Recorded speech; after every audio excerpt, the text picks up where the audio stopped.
Hello everyone, it's Seth, probably better known as Saffron Olive, and it's time for another Instant Deck Tech. Today, we are heading to Modern to check out a super exciting deck, a deck that is all in 100% on killing on turn 2 as often as possible. This is Souleater Combo, as played by Kaneyama Haruki, so congrats to Haruki on a really cool deck. A quick reminder before we break down Souleater Combo, if you enjoy this deck, want to see it made into videos, take a minute, click the like button, the subscribe button, leave a comment, anything you can do to support the deck, because whichever deck is most popular gets a shot at being made into videos next week. Anyway, let's talk Souleater Combo. So, you might remember Blistering Rage from a few weeks ago. We did an instant deck tech, it was popular, actually made the Mucha Brew videos out of it.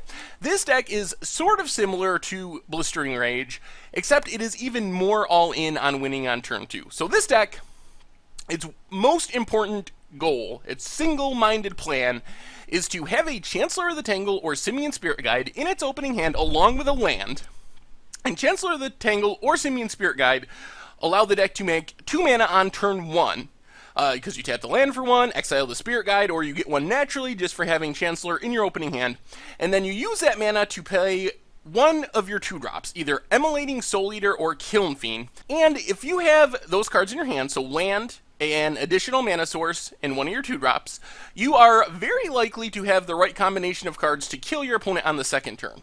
So Immolating Souleater is really interesting. Basic idea is you can use the Phyrexian mana pump ability, so you can pay 2 life to give it +1/+0 until end of turn. You use that and spend all of your life on it. So you go all the way down to 2 life, you give it +9/+0, which makes it 10 power, and then you have a whole bunch of cards that can kill instantly, 1 shot, on turn 2. Kiln Fiend takes a bit more work, because you have to pump it naturally by casting instants and sorceries, but it's still, there's a lot of combinations of cards that let Kiln Fiend kill on turn 2 as well. So with Immolating Souleater, it's super easy. You dump all of your life into pumping it up to 10 power, then Assault Strobe is lethal, you 20 your opponent. Temur Battle Rage is lethal, you 20 your opponent. Tainted Strike is also lethal, you only 10 your opponent, but it's infect damage, or actually 11 your opponent, but it's infect damage, so it's still lethal with any combination of those cards. So you have 10 cards that when you turn 1 Immolating Souleater, you turn 2 win the game, assuming your opponent doesn't have a removal spell or a block or anything. The rest of the deck has some ways to put things together. So say you have your Immolating Souleater, but you don't have your Assault Strobe or your Tainted Strike. Faithless Looting lets you cycle through your deck, try to find the kill spell. Gitaxian Probe does the same thing essentially, lets you find more action, find your missing piece, and Manamorphose and Gitaxian Probe are also free ways to pump up your Kiln Fiend, which makes that kill a lot more possible. If you can Manamorphose into Tainted Strike and with another spell or something, it's easier to get that kill on turn 2 with Kiln Fiend, which is definitely the weaker of the 2 options in the deck. But these draw you cards, help you cycle through your deck, and pump your Kiln Fiend if need be. And then you have some protection, so the power of Immolating Souleater is you only need 1 card that costs 1 mana to kill your opponent. So say you have the Immolating Souleater on the battlefield on turn 2, you got the Tainted Strike in hand, but your opponent has a blocker, or you're worried your opponent might have Path to Exile. Distortion Strike and Apostle's Blessing help you in those situations. Apostle's Blessing gets you past a blocker.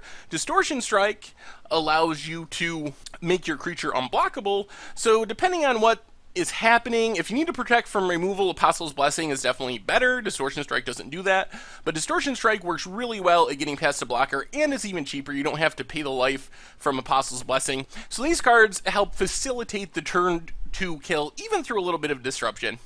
And then last but not least, Pact of Negation does the same thing. Pact of Negation, you go all in on your Souleater, your Kiln Fiend, your opponent slow rolls their path, goes to basically mind twist you because you just dumped your whole hand into this kill. You Pact of Negation, sure you can't pay for it the next turn, but it doesn't matter because there's not going to be a next turn because you're going to win right then with this huge Immolating Souleater or Kiln Fiend. Mana base wise, you have a bunch of 5-color lands: Gemstone Caverns, Gemstone Mine, Tendo Ice Bridge. They don't last very long. They all only add mana of any color for a short period of time, but that doesn't really matter because you're going to win on turn 2. That's the idea. And then Black Leaf Cliffs and a single mountain, so really low land count in the deck.